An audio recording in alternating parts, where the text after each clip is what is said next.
This is not one of Germany's largest cities, you may not have even heard of it. But when it comes to stadiums and arenas, Augsburg, Germany punches above its weight. Kurt-Frenzel-Stadion. From some angles, this building looks a little like a big hockey stick.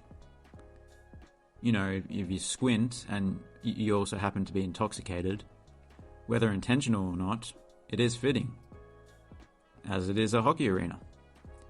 The venue opened way back in 1938. You might be thinking, geez, this design was ahead of its time. Well, actually it was but a humble outdoor ice rink at that time. It gained a roof in the early 70s, and only became fully enclosed in 2012. Many European ice arenas share the same story. It is, after all, a sport that was first played on frozen bodies of water, so it makes sense. Kurt-Frenzel-Stadion is home to a club called Augsburger Panthers. Yes, that's right, hamburgers are made of beef, but Augsburgers are made of panther. Very expensive, but well worth it.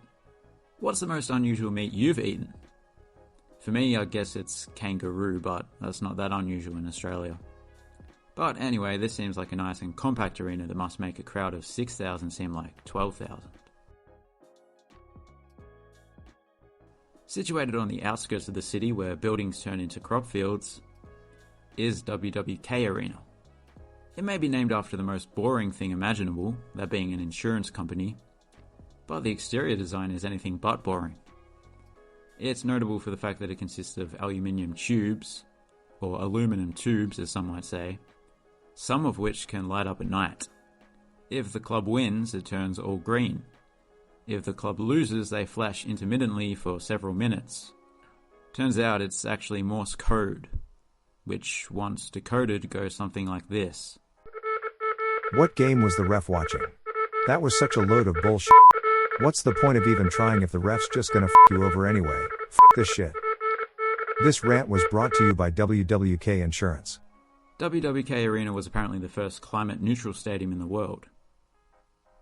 It uses ecological heat pumps that use geothermal energy to both heat and cool the stadium when required. There were going to be solar panels up top as well, but they were omitted for cost reasons. Solar panels do sort of pay for themselves in the long run, so maybe they were really strapped for cash. Instead, the rest of the electricity is coming from a nearby hydro power plant. In case of a severe drought, there is also an electricity generating bicycle in the basement. As you can see, they put some Augsburgers on a stick in place of a carrot. Before this stadium was built, FC Augsburg played at a ground that was closer to the centre of town, one called Rosenau-Stadion. The Fraulines and the under-21s still play here though. The stadium was built back in 1951, partially from rubble left over from the war. It was once one of the most important track and field and football venues in the country, being able to accommodate up to 65,000 spectators back in the day.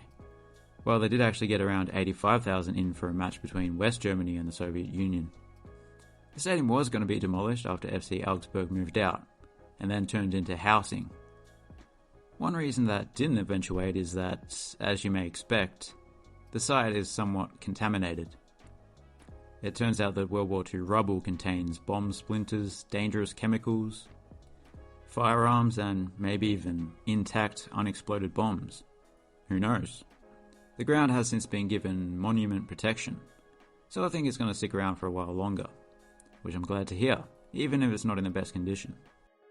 The field is though, as the turf was relaid just this year.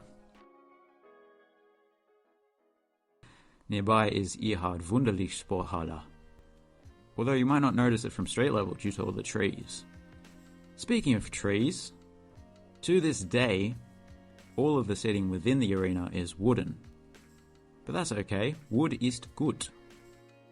Since Erhard Wunderlich was a notable handballer, it is fitting that this venue hosted a little bit of handball at the 1972 Olympics. Augsburg and Munich are both in Bavaria. Wunderlich didn't compete in those Olympics, I believe he was around 16 at the time. But he did compete at the 84 Olympics where West Germany lost to Yugoslavia in the gold medal match. There's not much else to say about this place as it's fairly simple. Honourable mentions. Abendstein Arena is a little football stadium with just one stand. But it's a good stand. No one in the stand has to stand, and I understand that the stand can withstand a lot of use. In fact, the stand standards stand up to the best of them. Ernst-Lehner Stadion is the track and field version of the last one, I suppose. Looks like this stand is a bit older, but still fairly modern. B Sportanlage Harnstetten is a multi-purpose stadium with not one track but two.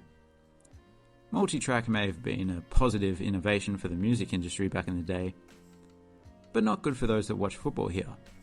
The stands aren't actually that far away from the field, to be fair. So there you have it.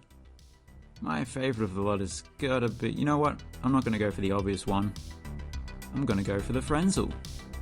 Partially due to the fact that Frenzel sounds like it would be the name of a tasty, mass-produced savoury snack product. Yeah, I can see it now. It would be pretzel-shaped, but actually corn-based. Thanks for watching. Have a good one.